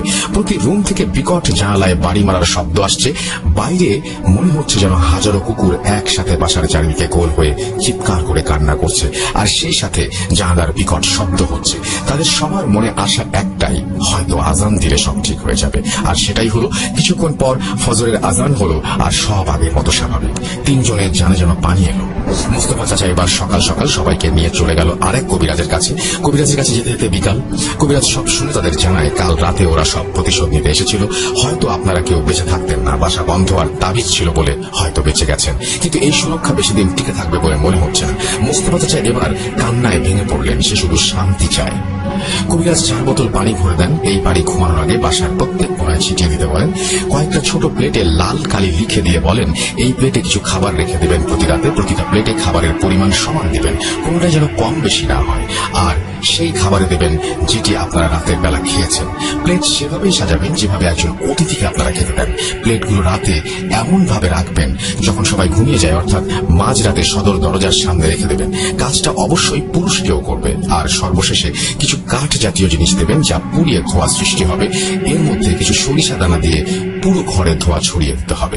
প্রতিদিন রাতেই করতে হবে। আর দরজার পাপোশের নিচের কাপড় যেন কোনোভাবেই না সরে। ঘটনা 4।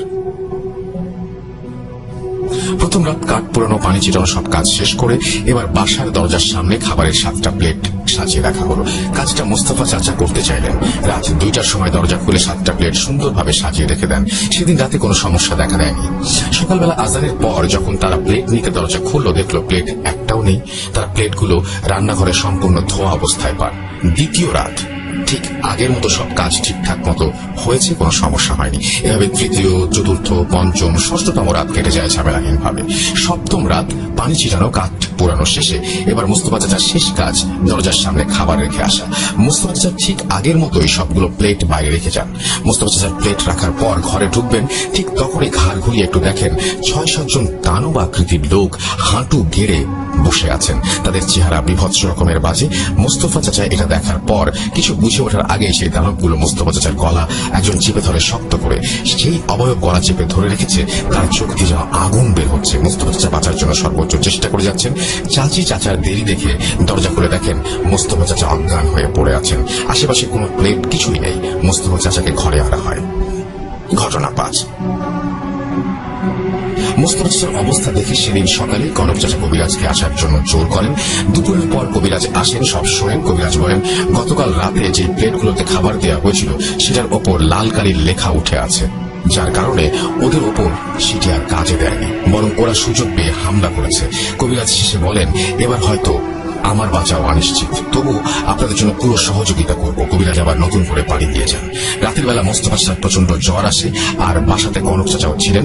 মোস্তফা চাচার শরীরের অবস্থা খারাপ হতে থাকায় ডাক্তার আনানো হয়। ডাক্তার সাধারণ জ্বর ভেবেই শুধু হাই ডোজের প্যারাসিটামল দিয়ে যান। মোস্তফা চাচা অসুস্থ হওয়ায় এবার রাতের কাজটা কে করবে? না হয় কনক চাচা অথবা নোমান ভাই। রাতের বেলা সব পানি ছিটানো, কাঠ পোড়ানো, শুধু প্লেটে খাবার দেওয়া হয় না। কবিরাজ সে ব্যাপারে কিছু বলেনি, আর প্লেটগুলো তো নেই। কনক চাচা কবিরাজকে সাথে করে ফোন করলেও কবিরাজকে পাওয়া যায় না। রাত বাড়ছে, সবার মাথায় একটাই চিন্তা, প্লেটগুলো তো দেয়া হলো না, তাহলে আজ রাতে আবার কিছু হবে না তো? রাত গড়িয়ে যাচ্ছে, সবার মাঝে শুধু ভয়। হঠাৎ করে সবাই একটা সুন্দর গন্ধ, অর্থাৎ মিষ্টি গন্ধ পান। এত সুন্দর গন্ধ নাকি কেউ কখনো পাননি। এই গন্ধ তাদের রাতের শেষ স্মৃতি। সবাই চোখ খুলে দেখেন সকাল হয়ে গেছে। রাতে ওই গন্ধ পাওয়ার পর কারো কিছু মনে নেই, তাদের মনে হলো যেন সকালবেলায় ঘুম থেকে উঠলেন। সকাল থেকে এই কবিরাজের খোঁজ করেন, অতঃপর জানতে পারেন সেদিন রাতেই কবিরাজের লাশ পানিতে পাওয়া যায়। এই নিয়ে 10 থেকে 12 জন কবিরাজের মৃত্যু ঘটে গেল। 2011 সালে সেই মোস্তফা চাচার ভাই মৃত্যুর পর পুরনো বাসা থেকে শুরু হলো এই মৃত্যুর মিছিল, যেন এখনো সময়ের সাথে পাল্লা দিচ্ছে। এভাবে ভয় আতঙ্কের সাথে একটি পরিবারের দিন পার হয়ে যায়। না হয় কোনো সমাধান, না আছে কোনো শান্তি। দিন শেষে সেই পরিণতি মৃত্যুর মিছিলে নাম লেখানো। আমি যখন ঘটনা শুনছিলাম তখন এত অগোচরভাবে বলছিলেন কনক চাচা যে আমি তাল হারিয়ে ফেলছিলাম। বারবার মিলিয়ে দেখেছি, বিধায় অনেক ভুল ভ্রান্তি ক্ষমা সুন্দর দৃষ্টিতে দেখবেন। 2014 সাল পর্যন্ত মোস্তফা চাচার পরিবার এভাবেই যুদ্ধ করে যান অজানা শক্তির সাথে। 2015 সালের জানুয়ারি মাসে মোস্তফা চাচার স্ত্রী ব্রেন স্ট্রোক করে মারা যান। চাচি নাকি দিন দিন শুকিয়ে যান আর মানসিক ভারসাম্য হারান দিন দিন। নোমান ভাই বাকি 10টা স্বাভাবিক মানুষের মতো ছিলেন না, সেও মানসিক ভারসাম্য হারিয়ে ফেলেন। অনেক কথাই বলতে পারলাম না, চেয়েছিলাম পুরো সবকিছু বলবো, কিন্তু অগোচরভাবে ঘটনা কালেক্ট করায় আর সীমাবদ্ধতা থাকায় হয়ে উঠল না। 2016 সাল, ঘটনা 6। কনক চাচার মেয়ে মিম আপু আগা গোড়ায় সে মোস্তফা চাচার ঘটনা সম্পর্কে অবগত। নিজের কাছে চাচা হওয়ায় শুরু থেকে সব ঘটনা জানত। তাই একদিন রাতে সব বান্ধবীরা ভয়ানক ঘটনা শোনার জন্য আগ্রহ দেখায়। মিমাপু উত্তেজনা সামলাতে না পেরে সেই ঘটনা বলতে থাকে। সেদিন রাতে এই মিমাপু ওয়াশরুমে গেলে দরজা হুট করে লেগে যায়, আর ভেতর থেকে সেই আগের মতো রোমানা আপু যেন কাকুতি মিনতি করছিলেন। মিমাপুর চিৎকারে বাইরে সবাই জড়ো হয়ে গেছেন, কিন্তু কেউ দরজা খুলতে পারছেন না, আর ভেতর থেকে জীবন ভিক্ষা চাইছে মিমাপু। কিছুক্ষণ পর সম্পূর্ণ বাসা নিস্তব্ধ হয়ে গেল। দরজা একা একা খুলে যায় সম্পূর্ণ, আর ভেতরে রক্তাক্তভাবে পড়ে আছে মিমাপুর নগ্ন লাশ। যেমন রোমানাপুর মৃত্যু ঘটেছিল হুবহু সেইভাবেই প্রাণ হারান মিমাপু। আমি সবসময় থ হয়ে যাই নিজের মেয়ের মৃত্যুর কথা কনক চাচার কাছে শুনে। চাচা চোখ মুখের দিকে তাকাতে পারছিলাম না। আমার তখন মনে হলো ঘটনা শুনতে চেয়ে হয়তো আমি অপরাধ করে ফেলেছি। সর্বশেষ নোমান ভাই একটা তার মায়ের মৃত্যুর আগে স্বপ্ন দেখেন। রোমান আপু তাকে বলছে আমাদের সবাইকে শেষ করে দেবে, আমাদের সবাইকে শেষ করে দেবে, আমাদের সবাইকে শেষ করে দেবে। হয়তো কথাটি সত্যি বলে গেল। 2015 সালে রোমান ভাইয়ের মায়ের মৃত্যু। 2018 সালে মোস্তফা চাচা হার্ট ব্লক হয়ে মারা যান। 2020 সালে সড়ক দুর্ঘটনায় মারা যান নোমান ভাই। জানি না তাদের এই 3 জনের মৃত্যু স্বাভাবিকভাবেই হয়েছিল নাকি অলৌকিক কিছু, নাকি তারাও এই মৃত্যুর মিছিলের সামিল। শুরুটা ছিল মোস্তফা চাচার ভাই নজরুল চাচার মৃত্যু থেকে, এরপর রোমানা আপু, ইমাম সাহেবের মেয়ের মৃত্যু। শুরু থেকে এই পর্যন্ত সব কবিরাজের পানিতে মৃত্যু, এলাকায় একটানা বহু লোকের মৃত্যু। আসলে শুরুটা কি এখানেই ছিল নাকি এটা অন্য কোথাও? এই মৃত্যু মিছিল আদৌ থেমেছে কিনা জানি না, কারণ প্রায় ওই বাড়ির সামনে লোকের চিৎকার শুনতে পাওয়া যায়। রোমান আপুর লাশ যেই বাড়িতে পাওয়া গিয়েছিল সেই বাড়িতে আজও কেউ বেশি দিন থাকতে পারে না। ইমাম সাহেবের মেয়ে ঝুলন্ত লাশের সেই গাছের নিচে নাকি নগ্ন অবয়বের দেখা মেলে। কতজন এই মৃত্যু মিছিলের সামিল কে জানে, হয়তো আজও রাতে কেউ সামিল হতে যাচ্ছে। সবশেষে আমি কৌতূহলে কনক চাচাকে প্রশ্ন করলাম। সবার ঘটনায় বুঝলাম, কিন্তু নজরুল চাচার স্ত্রী কোথায় গেলেন, যিনি কিনা নিজেই তার স্বামীর পা কেটে ফেললেন? কনক চাচার উত্তরে আমি ধাক্কা খাই। সে বললেন যেবার প্রথম বাসা উধাও হয়ে যায় সেদিন রাতেই তিনি গায়েব হয়ে যান, তাকে আর পাওয়া যায়নি। সবার ধারণা তার লাশ সেই বাড়ির নিচে, কিন্তু সেটা কি আদৌ সম্ভব? একটা স্বাভাবিক জীবন্ত মানুষ উধাও? যারা প্রথম ও দ্বিতীয় পর্ব শুনতে চান তারা 72 ও 76তম এপিসোডে পেয়ে যাবেন। রাসেল ভাই ও প্রিয় লিসেনার, দেরি করে ঘটনা পাঠানোর জন্য আন্তরিকভাবে দুঃখিত। আমাকে অনেকেই ফেসবুকে মেসেজ দিয়েছিলেন, তাদের কাছে ক্ষমা প্রার্থী। সবাই দোয়া করবেন। আমি ইউস, খুলনা থেকে। যেভাবে লেখা আছে আমি সেভাবেই পড়ছি। আসসালামু আলাইকুম রাসেল ভাই ও প্রিয় লিসেনার, আশা করি আপনারা সকলেই ভালো আছেন। আমি সিফাত, বর্তমানে আমি চট্টগ্রাম বিশ্ববিদ্যালয়ের পদার্থ বিজ্ঞান বিভাগে অধ্যয়ন করছি এবং আমি বর্তমানে ভূত.কমের একজন মডারেটর হিসেবে নিযুক্ত আছি। আমি চট্টগ্রামের রহমাননগর এরিয়াতে বসবাস করি। আজ আমি আপনাদের সাথে যে ঘটনাটি শেয়ার করব সেটি আমি আমার এক নিকট আত্মীয়ের কাছ থেকে কালেক্ট করেছি। ঘটনাটি আমার কাছে কিছুটা অন্যরকম লেগেছে, তাই আমি ভূত.com এর মাধ্যমে শ্রোতা বন্ধুদের কাছে ঘটনাটি শেয়ার করছি। আশা করি আমার মতো আপনাদের কাছেও ঘটনাটি কিছুটা অন্যরকম মনে হবে। ঘটনার ভেতর ভুল ত্রুটি দয়া করে ক্ষমা সুন্দর দৃষ্টিতে দেখবেন। বেশি কথা না বাড়িয়ে আমি ঘটনায় চলে যাচ্ছি। ঘটনাটি আমার আত্মীয় আমাকে যেভাবে বলেছেন আমি ঠিক সেভাবেই শেয়ার করছি। আমার নাম সাইফ। আমি বর্তমানে একটি আইটি সেক্টরে কর্মরত আছি। আমি চাকরিতে জয়েন করেছি বেশি দিনে হয়নি। আমি ছেলেবেলা থেকেই সকলের সাথে খুব ভালোভাবে মিশতে পারতাম। এই জন্য আমার অফিসের সকলের সাথে আমার খুব দ্রুত ভালো বন্ধুত্ব হয়ে যায়।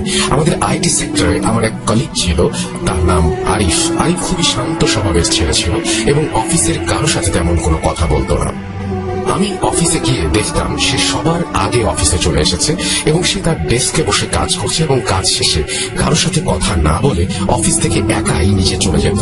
এমনকি অফিসে কর্মরত অনেকেই কাজ করতে করতে টায়ার্ড হয়ে গেলে অফিসের পিয়নদের কাছে চা নাস্তা আনার জন্য বলতো, কিন্তু আমি আরিফকে কখনোই পিয়নের কাছে চা নাস্তা আনার কথা বলতে দেখিনি। রোজ অফিসে এসে সে একা একাই বেরিয়ে যেত। তার এই ব্যবহারটা আমার কাছে খুবই আজব লাগতো। এভাবে কয়েকদিন যাওয়ার পর একদিন আরিফের জন্মদিন চলে আসে। অফিসের সকলে মিলে আরিফকে সারপ্রাইজ দেবে বলে ঠিক করে।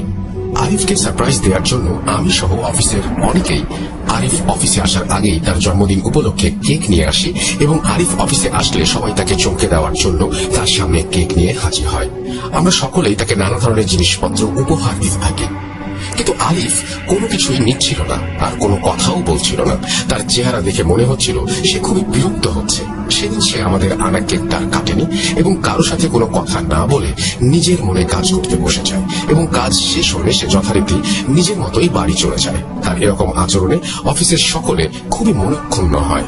অফিসের সকলেই একরকম তার সাথে সব ধরনের কথাবার্তা বলা প্রায় বন্ধই করে দিয়েছিল। আরিফ শুধুমাত্র আমার বসের সাথেই কথা বলতো আর প্রয়োজন ছাড়া কারো সাথেই কোনো কথা বলতো না। তার মধ্যে আরেকটা জিনিস ছিল, সেটা হচ্ছে আমি যখন অফিসে জয়েন করি তখন তার শারীরিক অবস্থা মোটামুটি ভালোই দেখেছিলাম, কিন্তু অবাক করা বিষয় হচ্ছে কিছুদিন যেতে না যেতেই আমি লক্ষ্য করি যে তার শারীরিক অবস্থার অবনতি হচ্ছে। সে যেন প্রতিদিনই একটু একটু করে শুকিয়ে যাচ্ছে। শুকাতে শুকাতে এক সময় তার অবস্থা এতটাই খারাপ হয়ে গেল যেন তার চোখ দুটো তার চোখের কোটরের ভেতর ঢুকে যাচ্ছে এবং তাকে দেখে মনে হচ্ছিল সে জলজ্যান্ত একটা কঙ্কাল আর তার শরীরকেও যেন শুধুমাত্র চামড়ার একটা আবরণ দিয়ে দিয়েছে। এভাবে আস্তে আস্তে আমি খেয়াল করি আরিফের শারীরিক অবস্থার অবনতি যেন হয়েই চলেছে আর সে যেন আরো শুকিয়ে যাচ্ছে। এর কিছুদিন পর থেকে তাকে আর অফিসে দেখতে পাচ্ছিলাম না।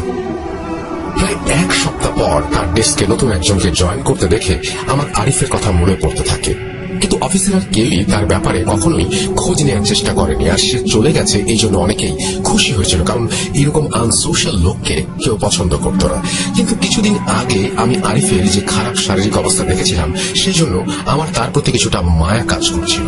আমি অফিসে এসে আমার বসের কাছে গিয়ে তার ঠিকানা নেই। আমার বস আমাকে বলে আরিফ চাকরি ছেড়ে দিয়ে চলে গেছে তার গ্রামের বাড়িতে। আমি বসকে বলি আরিফের শারীরিক অবস্থা মোটেও ভালো ছিল না জন্য হয়তো সে চাকরি ছেড়ে দিয়েছে। আমি বসকে জিজ্ঞাসা করি তার কাছে কি আরিফের কোনো খোঁজ খবর আছে কিনা বা তার কোনো ফোন নাম্বার পাওয়া যাবে কিনা। আমার বস আমাকে একটি ফোন নাম্বার দিয়ে বলে চাকরি ছেড়ে দিয়ে চলে গেছে যে তার খোঁজ খবর নিয়ে অযথা সময় নষ্ট করে লাভ নেই, বরং বস আমাকে নিজের কাজে মনোযোগ দিতে বলেন। আমি আমার বসের কথাকে পাত্তা না দিয়ে পরদিন আরিফের নাম্বারে ফোন দেই। আরিফের বাবা ফোন রিসিভ করে এবং আরিফের প্রাক্তন কলিগ পরিচয় দিয়ে আরিফ কেমন আছে এটা তাকে আমি জিজ্ঞাসা করি। আরিফের বাবা আমাকে বলেন আরিফ খুব একটা ভালো নেই এবং তার শারীরিক অবস্থার অবনতি হয়েছে। আরিফের বাবার কথা শুনে আমার আরিফের জন্য খুব খারাপ লাগতে থাকে এবং আমি আরিফের বাবার কাছ থেকে আরিফের বাড়ির ঠিকানা নেই।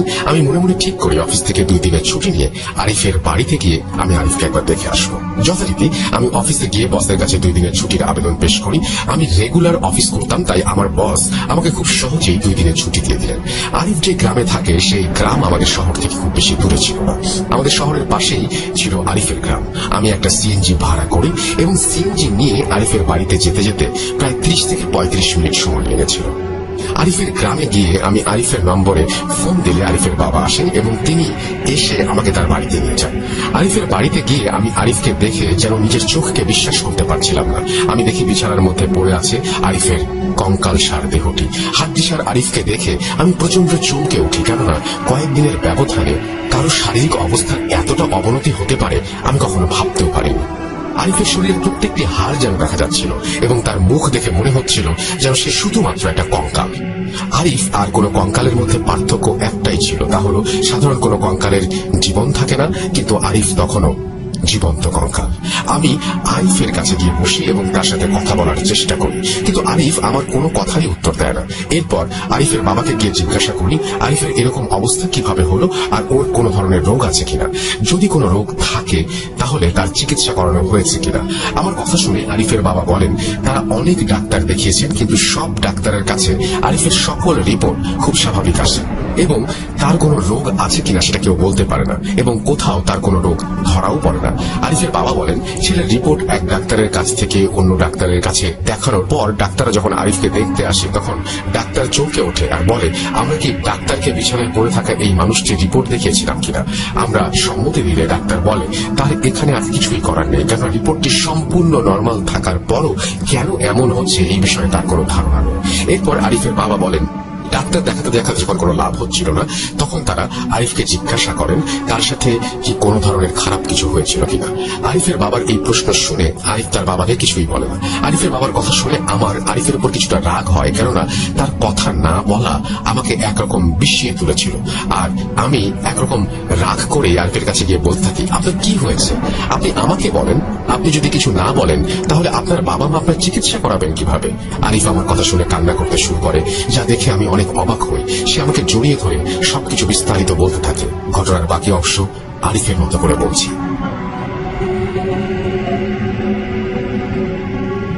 আমি ছোটবেলা থেকে অনেক ডান পিটে স্বভাবের ছিলাম। আমার বাবা মাকে ফাঁকি দিয়ে আমি সব সময় বাইরে গিয়ে বন্ধুদের সাথে খেলাধুলা করতাম। আমার জীবন তখন খুব স্বাভাবিক এবং সুন্দর ছিল।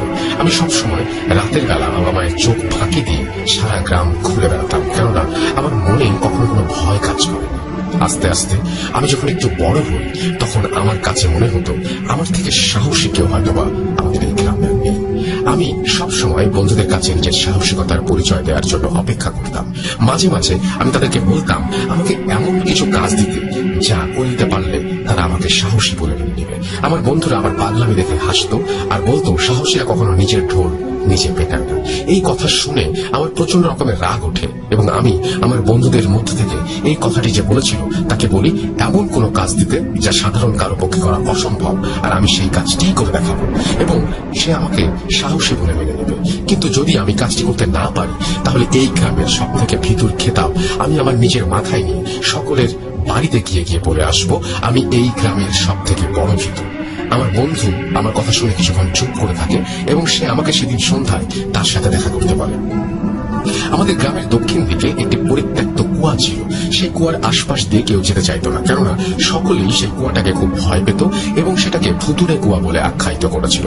লোকমুখে শুনেছিলাম এক মহিলা নাকি সেই কুয়ার পাশে দাঁড়িয়ে নিজের গলা কেটে আত্মহত্যা করেছিল এবং তার লাশ নাকি সেই কুয়ার ভেতরে পড়ে গিয়েছিল। এরপর থেকে নাকি সেই কুয়ার আশেপাশে অনেক উদ্ভট ঘটনা দেখা যেত আর সেখানে নাকি প্রায় সবসময় রক্তের ফোঁটা ফোঁটা দাগ পাওয়া যেত। তাই গ্রামের সবাই সেখানে যেতে অনেক ভয় পেত। গ্রামের গণ্যমান্য হুজুররাও সেখানে সবাইকে যেতে নিষেধ করতেন। কুয়াটির আশেপাশে অনেক বড়সড় বাঁশঝাড় থাকায় এমনিতেও এই পরিবেশটা ছিল গায়ে রক্ত হিম করে দেবার মতো ভয়াবহ। কুয়ার এই ব্যাপারটি সম্পর্কে আমাদের গ্রামের প্রায় সবাই জানত। আমি সেদিন সন্ধ্যায় আমার বন্ধুর বাড়িতে যাই এবং আমার বন্ধু আমাকে বলে আমার সেই কুয়া থেকে এক বালতি পানি নিয়ে আসতে হবে। সে আরো বলে সে নাকি কুয়া থেকে অনেকটা দূরে দাঁড়িয়ে থাকবে এবং দেখবে আমি আসলেই সেই কুয়া থেকে পানি নিচ্ছি কিনা। আমার বন্ধুর কথা শুনে আমি এক বাক্যে রাজি হয়ে যাই, কেননা এই গ্রামের সব থেকে সাহসী মানুষ হিসেবে আমি নিজেকে দেখতে চেয়েছিলাম।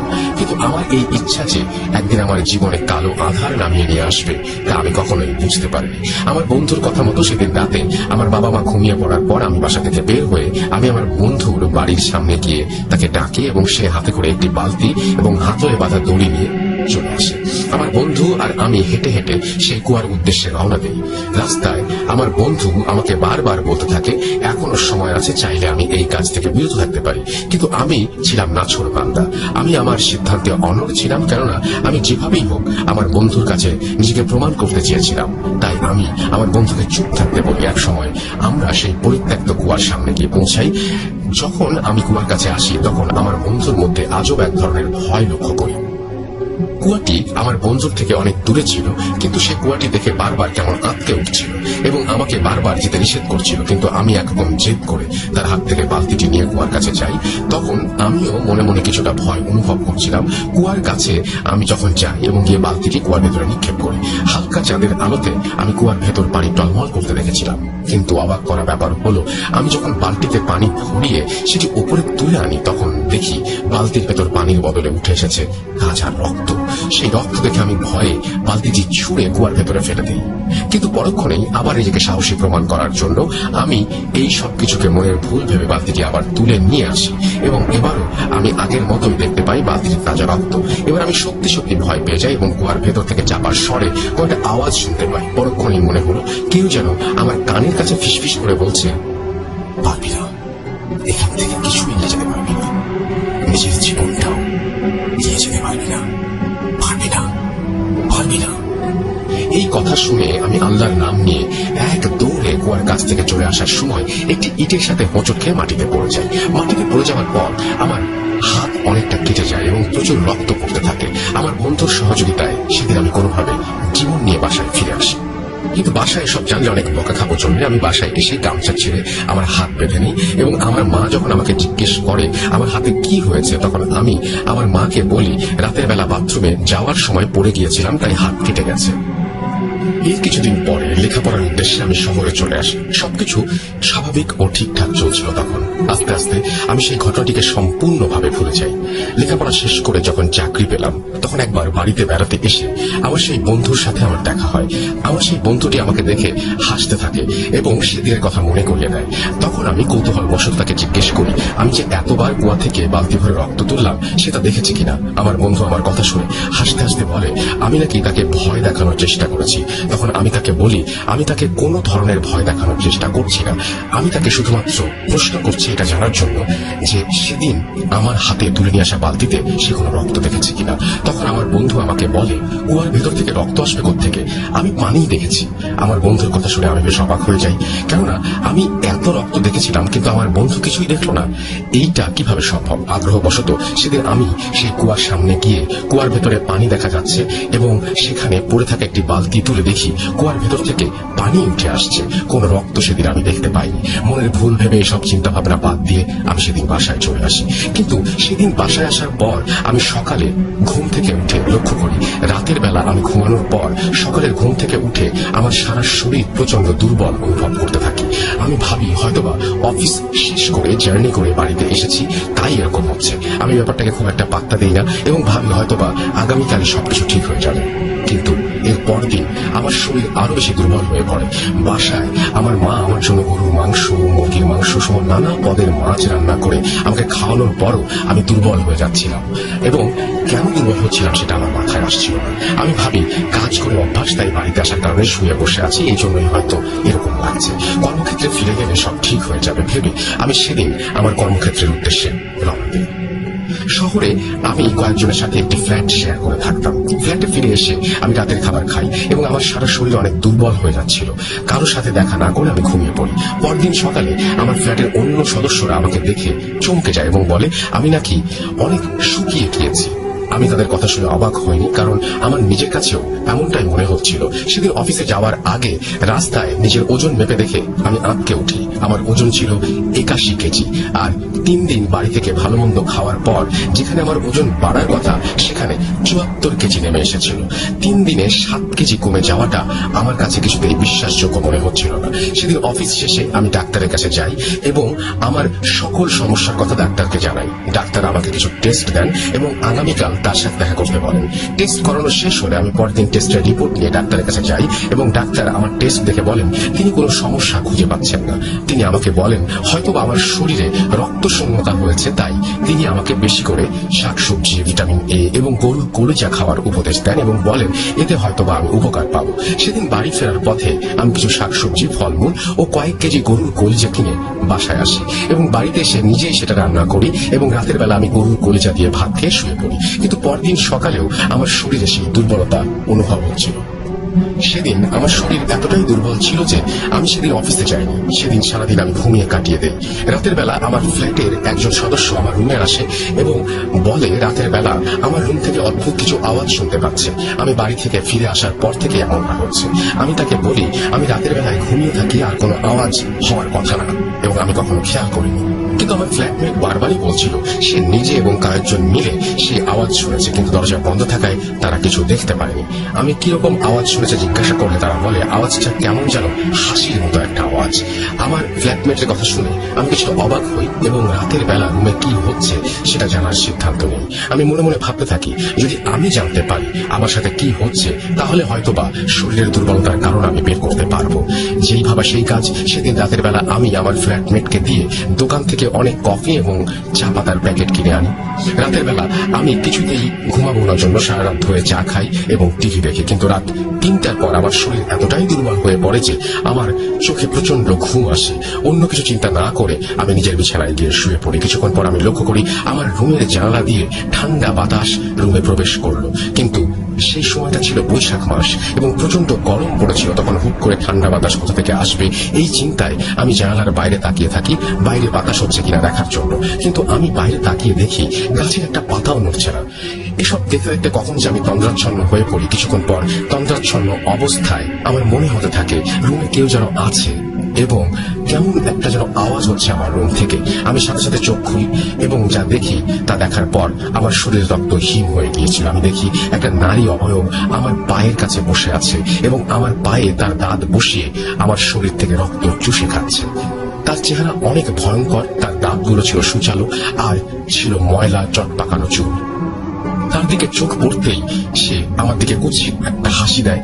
আমি বোকার মতো তাকিয়ে তার এই সমস্ত কাজ দেখি এবং কিছুক্ষণ পর লাফ দিয়ে জানালার বাইরে চলে যায়। সে যখন জানালার কাছে গিয়ে লাফ দিল তখন মনে হলো সে যেন ধোঁয়ায় পরিণত হয়ে গেল। আমি আমার পায়ের দিকে তাকিয়ে দেখি আমার পায়ে কোনো ধরনের দাঁত বসানো বা কোনো ধরনের কামড়ের চিহ্নই নেই, কিন্তু আমি অনেক দুর্বল অনুভব করতে থাকি। তবুও আমি মনে করি আমার হয়তো অনেক ঘুম পেয়েছে, তাই আমি উল্টাপাল্টা দেখছি। হ্যালুসিনেশন ভেবে আমি সেদিনের মতো ঘুমিয়ে পড়ি। এর মাঝে অফিস করতে থাকি এবং আমার শরীর আরো দুর্বল হতে থাকে। কয়েকদিন পর রাতের বেলা হুট করে ঘুম ভাঙার পর আমি দেখি আবার সেই নারী অবয়বটি আমার পায়ের কাছে বসে আছে এবং পা থেকে রক্ত খাচ্ছে।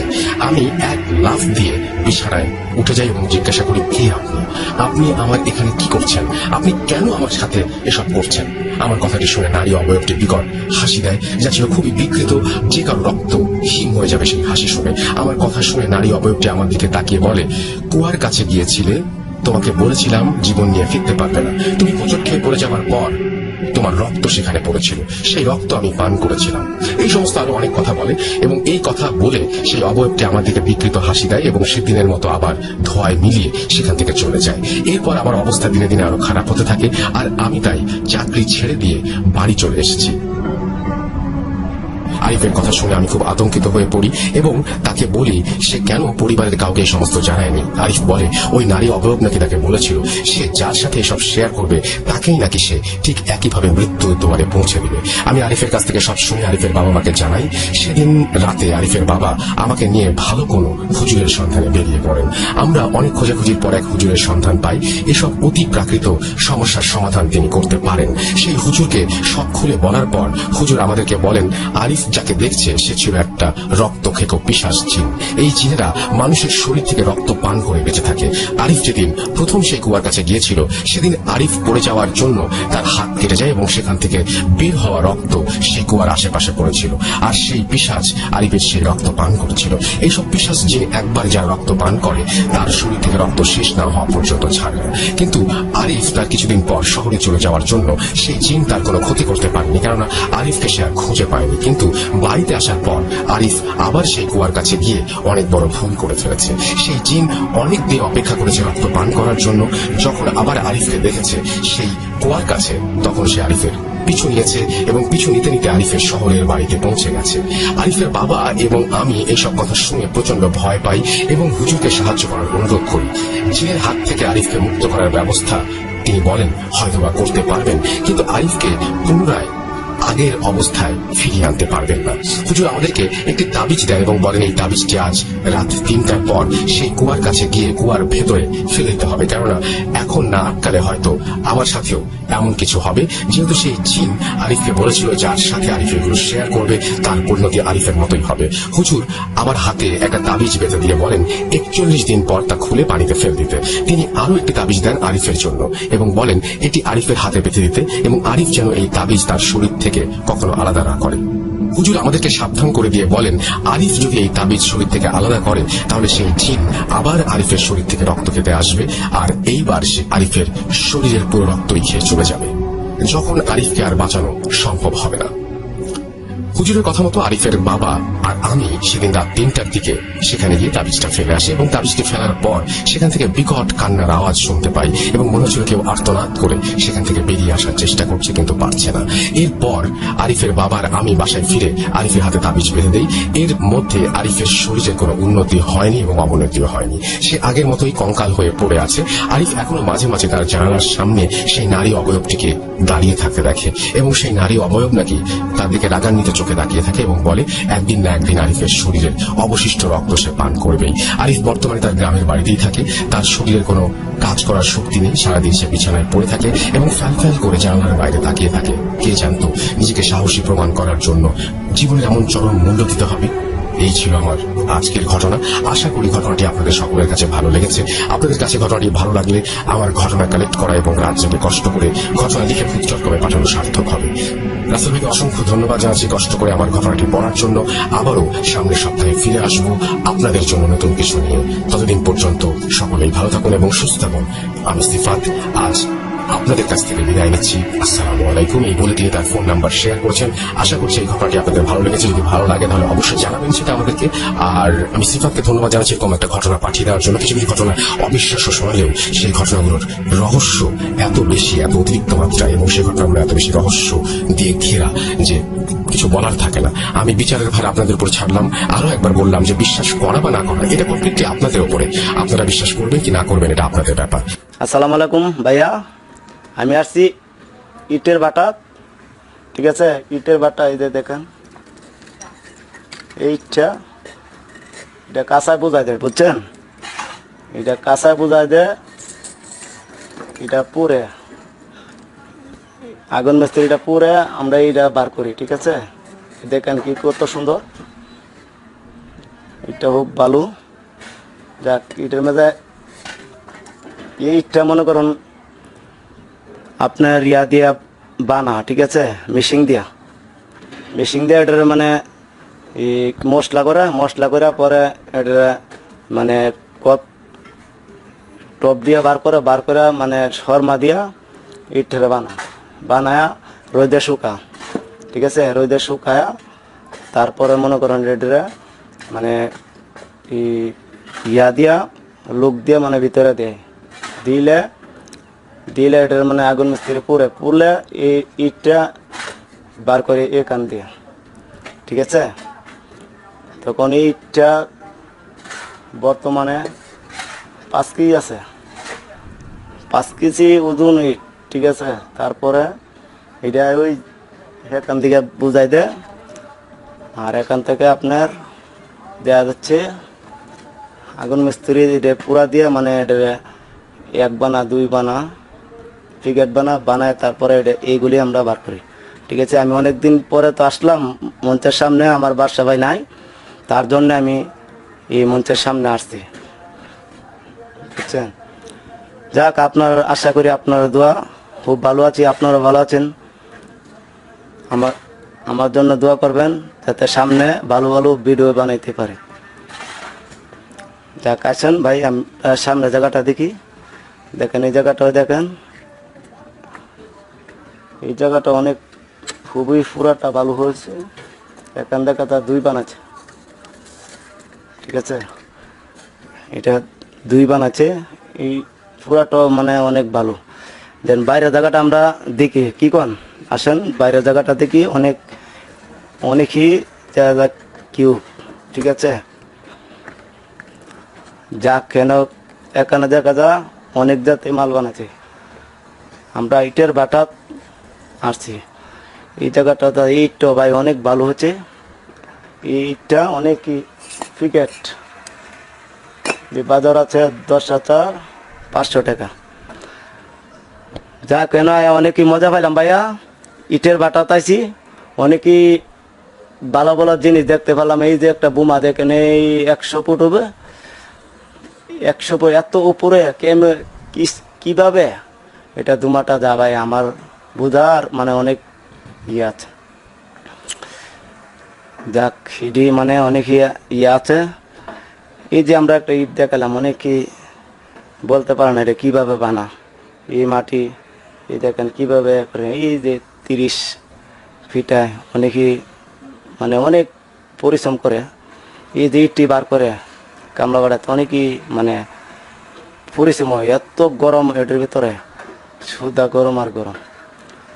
ঠিক আছে ভাইয়া, অনেকই সামনে যাতে আমরা আরো ভালো ভালো ভিডিও বানাতে পারি। আমরা লাগে দোয়া করবেন, লাইক শেয়ার কমেন্ট।